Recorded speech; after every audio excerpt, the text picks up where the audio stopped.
As I enter the door I hear soft music playing and met with the dancing flames of candles adorning the room. Shaking like a leaf, I honestly don't know if I have ever been this nervous. I breathe a sigh of relief finding out that it is just the two of us in the here. Smiling to myself I reach the end of the hallway to see her. She ever look amazing. She remembered what I said the last time we were together and how much I loved seeing a woman in a men's dress shirt. She looked so amazing. She motions to me to come and sit next to her, placing the bottles of wine carefully into the waiting ice bucket on the desk. Her beautiful hazel eyes lock into mine, she whispers to me. "This is going to be fun." "Yes, it sure will," I wink. I move over to the desk, reach for a corkscrew and start to open the wine. "White," she says. Smiling at her, "Yes, white." Confused she looks at me, "You know that I mostly drink red, not that I am complaining but I'm surprised." I pour 2 glasses reaching out to hand her one. "White is for special occasions babe, cheers." We both clink glasses and toast to our delicious endeavor. I look closer at the desk and am surprised with a black bag with gold writing, "Aren't we naughty," on the outside. Knowing exactly what the store was I giggle. I watch her put the wine glass down, grab something from the desk and she saunters towards me.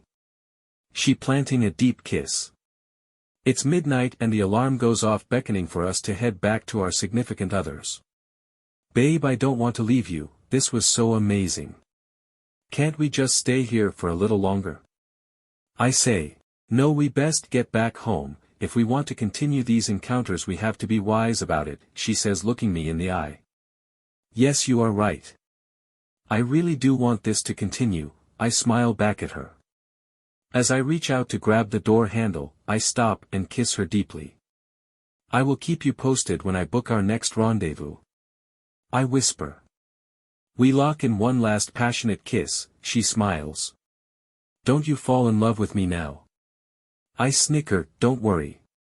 She places her finger on my lip, "Don't say I didn't warn you." As we leave the hotel and get into our cars, the guilt of what I had done hits me like a ton of bricks. Vivid thoughts of my wife, and good times we have spent together over the last 10 years race through my mind. I even scream to myself in my car, "You idiot. What have I just done?" But there is a feeling that I get when I am with her, it's so hard to describe. I start to pull out of the parking lot of the hotel as I see a black Volkswagen Jetta cut me off. I glance up and see the familiar tousled blonde locks of her. Immediately I feel my phone vibrate and reach for it. My eyes fixate on the screen, I see, "Race you home." Wanting to make sure she makes it home safe I prepare a brilliant response back, "Sure." We weave in and out of traffic on the 45-minute drive back to our new market, exchanging messages with each other. However, there is one that caught me completely by surprise. Our connection is something I have never experienced before. I could see us getting really close. "Oh really?" I reply. "Yes. You know how I always keep on telling you not to fall in love with me. I should listen to my own advice. I think I am falling for you." I nearly veer into the other lane as I read it. Thankfully it's 1:30 a.m. and there is next to no traffic going north on Highway 400 at this time. Not knowing how to reply, I take a deep breath and grip the steering wheel a little tighter. My phone buzzes again, smiling I reach down to read the next message. My heart races in hopes that I am going to read that my newfound lover will profess her feelings for me. I pull the phone up to the steering wheel and read. "Where are you?" "It's 1:30 Sean, what is going on?" my wife writes. My heart sinks, and I break out into a cold sweat. Reality has slapped me right across the face. Another buzz, "Come on slowpoke, I am blowing your doors off here, know you can drive better than that." My palms sweaty, I try to type a response on my BlackBerry as fast as I can. "Oh don't worry baby, I will be on you in no time." My breathing is shallow and fast, a car whirs by as I try to collect my thoughts. My wife responds, "What are you talking about, on me in no time? Sean, are you drunk? Jesus Christ. I have just sent the message to the wrong woman. I fumble with my phone and start to type a message to my other woman. Hey, you know that I am a good driver, besides I am here right behind you know. She looks into her rearview mirror. All the while all I am thinking is that I have just been caught cheating on my wife. I manage to respond back to my wife. I am not drunk, however I am a little frisky. I receive a swift response back from her, you know I have to get up early, you bad. We finally hit the neighborhood we both live in, and approach the intersection where we both have to go our separate ways. I bop the horn lightly and smile and wave. She blows a kiss back to me. We then speed off to our respective homes. Clicking the button to open the garage door, I pull my car in, quickly walk to the trunk to retrieve my hockey equipment. As I enter the house I am greeted by my wife, who has a rather unimpressed look on her face. I walk up to her and plant a kiss on her cheek.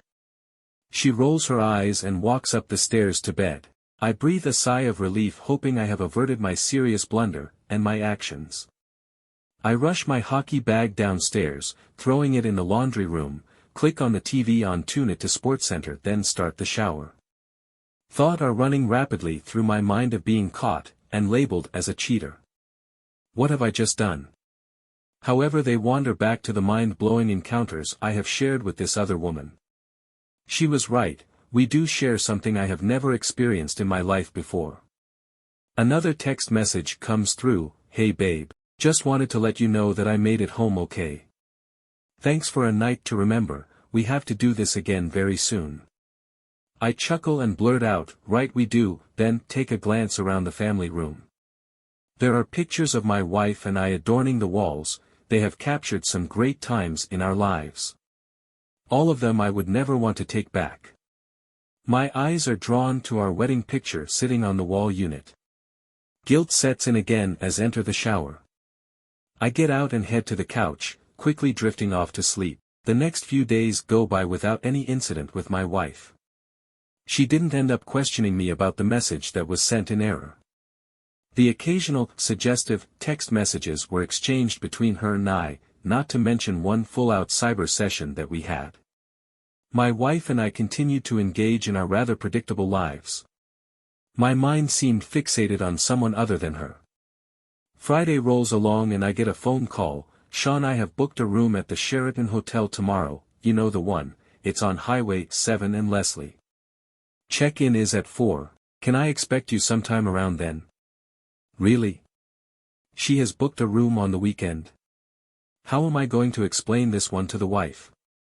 My mind races on different scenarios that I can come up with, including an emergency business trip to Ottawa. My thoughts instantly snap back to reality. Do you even want to go through with it all in the first place? Do I really want to throw my 12-year relationship down the drain? Wanting to make sure that what I have at home is meant to be, I accept. Yes, I will be there for 4. Should I bring anything? Yes, please bring some white wine, remember white is for special occasions. I also have something special in store for you, are you ready, sweetie? I start to nod and grin at my BlackBerry, somehow hoping she would somehow magically be notified of my intent. I giggle. Of course I am ready, question is, are you? Yes, you know me too well, I can't wait until tomorrow. She says with conviction. I can't wait. I will see you at 4 p.m. tomorrow. Hope you have an amazing day, I know I will. Tomorrow can't come fast enough. I reply. She giggles. I know what you mean, I guarantee you it will be worth it. Bye for now, sweetie, I love you. I was at a loss for words, which does not happen often at all. I am sure it will be. I love you too. Just as I hang up, my wife calls. She tells me that she has made plans for friends to come over on Saturday. I had to intervene and let her know that we will have to postpone those plans until next weekend, seeing as something has come up in Ottawa and I need to fly out there tomorrow afternoon. The disappointment in her voice hit me pretty hard. Thankfully she understood and said, you need to do what you have to do. Saturday morning comes around and I am beside myself with excitement. I am dancing around the house as I pack for my business trip. It's now 2 o'clock in the afternoon. Knowing I have a few stops on the way, I decide to throw my suitcase in the car and prepare to leave. My wife follows me out to the garage to say goodbye and send me off. It's too bad you have to leave today. When will you be back again? Oh, there is one more thing I am going to be doing while you're gone as well. What's that? I glance at her with a perplexed look on my face. You'll find out when you get home. Have a great trip. I love you. She leans in and kisses me. Thanks, I love you too. I open the door to the car and start it up. Revving the engines a few times suggestively, put it in reverse and back out of garage. I wave goodbye, close the garage door and speed off. I arrive at the local liquor store in record time. Not being much of a white wine drinker, I solicit the help of a closest clerk. I ask a few questions and they help me make a decision. I grab 2 bottles of Stanley Sauvignon Blanc from New Zealand, pay for them and start my voyage to the hotel. My mind wanders to what will transpire over the course of the next few hours. My heart races and I feel my palms glistening with perspiration. Traffic is much lighter than normal. I arrive at the hotel at 3:30 and start to unpack my bags from the trunk of my car. Shocked, I look over and see her. I drop my everything and race over to give her a big hug and a kiss. Hey, baby. So happy to see you. I say enthusiastically. Hello to you too, sweetheart, I am more than happy to see you too. She replies.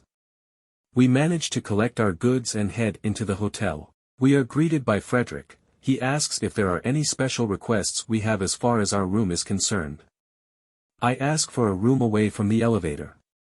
He graciously obliges and assigns one as far away as you can get. Frederick hands us our keys and wishes us a pleasant stay. We both giggle as we walk from the check-in counter to the elevators. Bing! The elevator goes off. We enter and look around. We are the only ones enter the elevator. I hit the button for the 7th floor. As soon as the door closes, we lock in a passionate kiss. As the elevator stops, an older couple makes their way in on the 5th floor. See, Arthur, that's what I am talking about. We need to kiss, these young people do. I remember the day you used to treat me like that. Oh hell, Ethel. I still have that passion for you, but sometimes my dentures come loose when we kiss like that. He winks at us. The 7th floor finally arrives and we wish Art and Ethel a great day and head down the hallway to our room. Yup. Here it is. 707, I say. I slide in the key to unlock the door, and swing it open, motioning for Ally to enter the room first. The room is adorned with modern furniture, artwork and lighting. I close the door, walk down the hallway to where the suitcases are. Nice room, I like your style.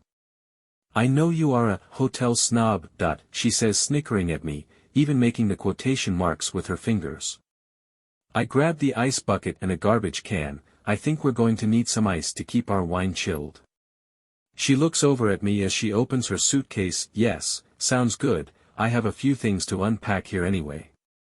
When you get back, let's have clean up a little. Okay, sounds great, baby. I will be right back. I bound down the hall to fill the receptacles full of ice to put our wine in. I make my way back. I hear soft music playing, Dave Matthews, You and Me Baby, in the background. I put the wine on ice and make my way to the bathroom. Here's to everything that we have already done, and to what's going to happen tonight. Cheers. She says, motions her glass towards me. Yes, I have thoroughly enjoyed myself to date. I can only imagine what tonight will bring. I smile, bringing my glass to meet hers. Cheers indeed.